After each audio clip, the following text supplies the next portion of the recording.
Clear to close ASAP. Hey everybody, Merry Christmas. I know it's December 27th and it's a couple days past Christmas, but just wanted to wish you guys a Merry Christmas anyway. Today I want to talk about some of the major things that are going to kill your deals. Yes, you realtors, you have to make sure that your loan officer knows what he or she is doing. And here's some of the things that kill your deals. Let's get into it. Number one, not doing a thorough pre-qualification, not pulling their credit, not looking at their income close enough, not looking at their assets close enough, not actually taking all that information and giving it to an underwriter to see if the guy or gal or the couple is actually going to qualify. Number two, not asking the right questions. Do you have the assets to close? Are you selling a house? Where is the down payment coming from? Is it coming from a gift? Is it coming from mattress money? Can you verify these assets that it's coming from? Number three, what type of a loan are you trying to do? FHA, VA, conventional, USDA? You know, different programs have different guidelines.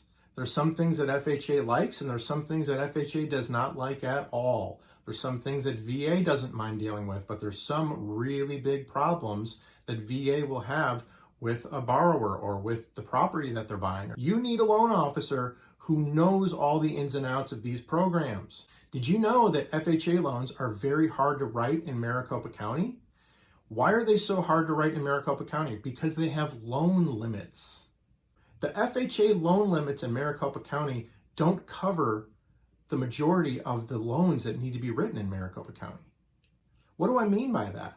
Yes, FHA allows you to only put 3.5% down, but if their loan limit is only $650,000 and you're trying to buy a loan for $750,000, that means that you need to come up with $100,000. Does this FHA borrower have that $100,000 as a down payment?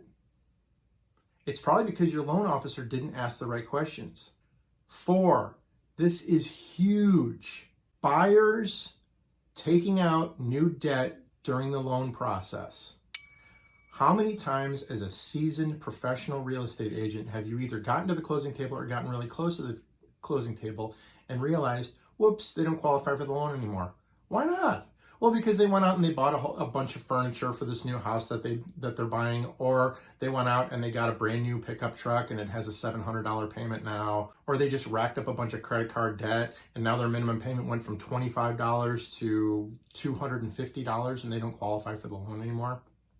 If you get burned one time like that, you're never going to want to get burned again. That's what happens when you're dealing with a loan officer who does not know what they are doing. 5, and this is probably the worst case scenario, but it does happen. Buyers switching jobs during the loan process.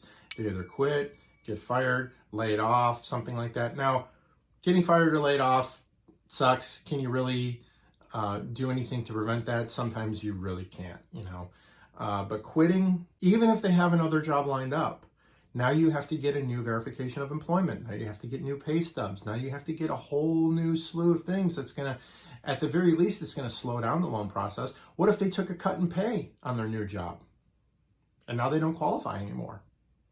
These are things that you need to be aware of. If you're worried that your loan officer is not doing a very good job, first of all, you need to get yourself a new loan officer if they're not doing a very good job. But if it's too late and you're already in the loan process and you have this loan officer who doesn't know what he or she is doing, you're going to want to have to ask these questions of your buyer. Ask these questions about whether or not your buyer qualifies. Don't just trust the LO when they give you that nice little pre-qualification form, that Arizona pre-qualification form that says they're pre-qualified. Sometimes that piece of paper is just as good as toilet paper.